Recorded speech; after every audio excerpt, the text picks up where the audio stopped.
சாதி மதத்தை வச்சு இந்த பிரிவினை வளர்க்கிற அந்த சிந்தனை பக்கமே போயிடாதீங்க. இந்த உலகத்தில் எது சரி எது தவறு அப்படின்றத அனலைஸ் பண்ணி பார்த்தாலே போதும். காசு கொடுத்து ஓட்டு வாங்கி ஜெயிச்சிடலாம்னு நினைக்கிறாங்க இல்லையா? ஆனால் நீங்கள் வேணா பாருங்க, அடுத்த வருஷம் என்ன நடக்க போகுதுன்னு. வண்டி வண்டியாக கொண்டாந்து கொட்ட போகிறாங்க. யங் லீடர்ஸ் அண்ட் பேரண்ட்ஸ்,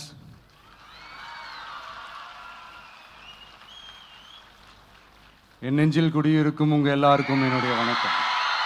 வணக்கம் வணக்கம் வணக்கம். Yes, young leaders and parents, எல்லாரும் எப்படி இருக்கீங்க?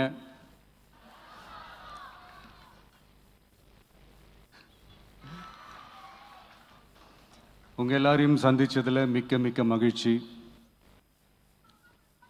Thank you thank you.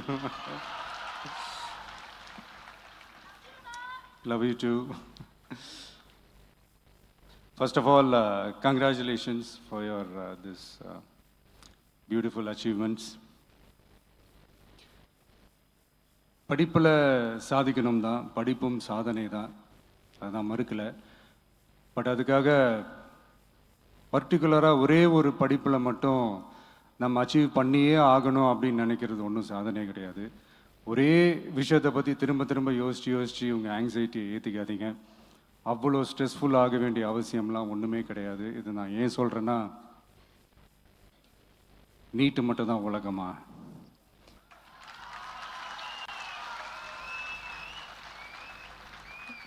நீட்டை தாண்டி இந்த உலகம் ரொம்ப ரொம்ப பெருசு. அதில் நீங்கள் சாதிக்க வேண்டியது பல விஷயங்கள் இருக்குது.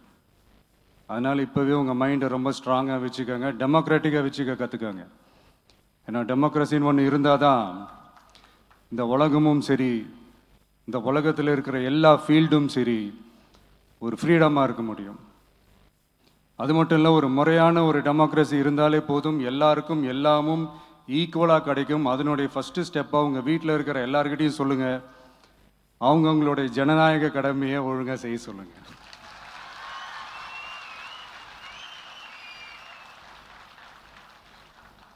ஜனநாயக கடமையை சரியாக செய்கிறதுனா அது ஒன்றும் பெரிய ஒரு விஷயம்லாம் கிடையாது, சாதாரணமான விஷயந்தான்.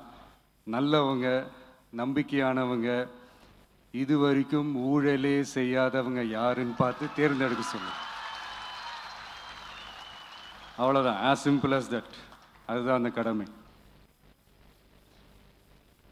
நான் ஒரு 2 years பேக் இதே ஸ்டூடெண்ட்ஸ் ஃபங்க்ஷனில் நான் சொல்லியிருந்தேன், இந்த காசு கொடுத்து ஓட்டு வாங்கி ஜெயிச்சிடலாம்னு நினைக்கிறாங்க இல்லையா, அவங்கள அந்த கல்ச்சரே யாரும் என்கரேஜ் பண்ணாதீங்க, யாரும் காசு வாங்காதீங்க, உங்கள் பேரண்ட்ஸ்கிட்டையும் எடுத்து சொல்லுங்கன்னு நான் சொல்லியிருந்தேன். அதை அப்படியே ஃபாலோ பண்ணுங்க. ஆனால் நீங்கள் வேணால் பாருங்கள், அடுத்த வருஷம் என்ன நடக்க போகுதுன்னு. வண்டி வண்டியாக கொண்டாந்து கொட்ட போகிறாங்க. அது அத்தனையும் உங்ககிட்ட இருந்து கொள்ளையடிச்ச பணம் தான். என்ன பண்ண போறீங்க? என்ன பண்ணணும்னு உங்களுக்கு கரெக்டாக தெரியும். அது நான் சொல்லி தான் புரிய வைக்கணும்னு ஒன்றும் அவசியம் இல்லை. அண்ட் மை டியர் பேரண்ட்ஸ், உங்ககிட்ட ஒரு சின்ன ரிக்வெஸ்ட். உங்கள் குழந்தைங்களோட விஷயத்தில் எதுவும் ஃபோர்ஸ் பண்ணாதீங்க, ப்ரெஷர் போடாதீங்க, எதுவும் இம்போஸ் பண்ணாதீங்க. ஃபர்ஸ்ட் ஆஃப் ஆல் அவங்களுக்கு என்ன பிடிச்சிருக்குன்றதை தெரிஞ்சுக்கிட்டு அதுக்கு ஏற்ற மாதிரி வழி நடத்துங்க. நான் டெஃபினட்டாக சொல்கிறேன், எத்தனை தடைகள் வந்தாலும் அவங்கவுங்களுக்கு பிடிச்ச விஷயத்தில், அவங்கவுங்களுக்கு பிடிச்ச துறையில் அவங்க கண்டிப்பாக சாதிச்சு காட்டுவாங்க.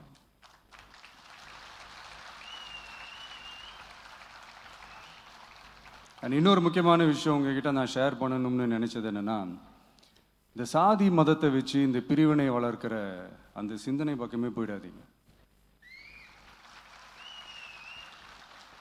அந்த சிந்தனை உங்களையோ இல்லை உங்கள் மைண்டையோ டிஸ்டர்ப் பண்ணுற அளவுக்கு அதை அலோவ் பண்ணவே பண்ணாதீங்க. விவசாயிகள் என்ன சாதி மதம் பார்த்தா பொருளை விளைய வைக்கிறாங்க? தொழிலாளர்கள் என்ன சாதி மதம் பார்த்தா பொருளை உற்பத்தியில் ஈடுபடுறாங்க? இவ்வளோ ஏன் இயற்கை அம்சங்களான வெயில் மழையில் சாதி இருக்கா, மதம் இருக்கா? எப்படி இந்த போதை பொருட்களை எப்படி நம்ம அறவே ஒதுக்கி வைக்கிறோமோ, அதே மாதிரி இந்த சாதி மதத்தையும் ரொம்ப ஸ்ட்ரிக்டாக தூரமாக, எவ்வளோக்கு எவ்வளோ தூரமாக அதை ஒதுக்கி வைக்கிறீங்களோ அவ்வளோக்கு அவ்வளோ அதை தூரமாக ஒதுக்கி வச்சுருங்க. அதுதான் எல்லாருக்குமே நல்லது. ஏன்னா இப்போ ரீசெண்ட் டைமில் பார்த்தீங்கன்னா தந்தை பெரியார் அவர்களுக்கே சாதி சாயம் பூச ட்ரை பண்ணுறாங்க. ஒன்றிய சிவில் சர்வீஸ் எக்ஸாமில் கூட சாதி சாயம் பூசுகிற மாதிரி ஒரு கேள்வி ஒன்று கேட்டு வச்சிருக்கிறாங்க. இதையெல்லாம் வன்மையாக கண்டிக்கிறோம்.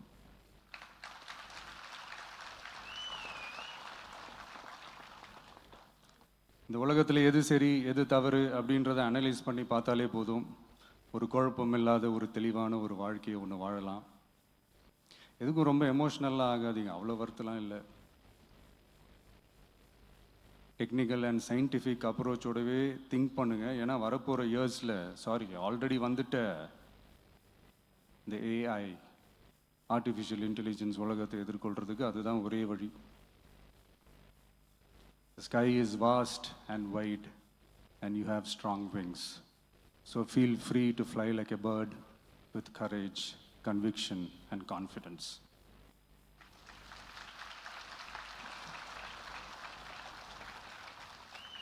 எவ்வளவோ பண்ணிட்டோம், இதை பண்ண மாட்டோமா? எவ்வளவோ பார்த்துட்டோம், இதை பார்க்க மாட்டோமா அப்படின்ற அந்த பாசிட்டிவ் நோட்டோடவே ட்ராவல் பண்ணுங்க. கான்ஃபிடென்ட்டாக இருங்க, நல்லதே நடக்கும், வெற்றி நிச்சயம். மீண்டும் சந்திக்கும் வரை நன்றி, வணக்கம். நான் அடுத்த செட் ஆஃப் ஸ்டூடெண்ட்ஸ் கூட நான் நெக்ஸ்ட் வீக் போல் நான் மீட் பண்ணுறேன். ஸோ அவங்களுக்கும் சேர்த்து இன்றைக்கி நான் பேசினதாகவே இருக்கட்டும். ஏன்னா ஒவ்வொரு வாட்டி இந்த மாதிரி நான் அட்வைஸ் பண்ணிகிட்டு இருந்தேன்னா நல்லா இருக்காது, உங்களுக்கும் போர் அடிச்சிடும். So thank you. எல்லோரும் வாங்க, மீட் பண்ணுவோம்.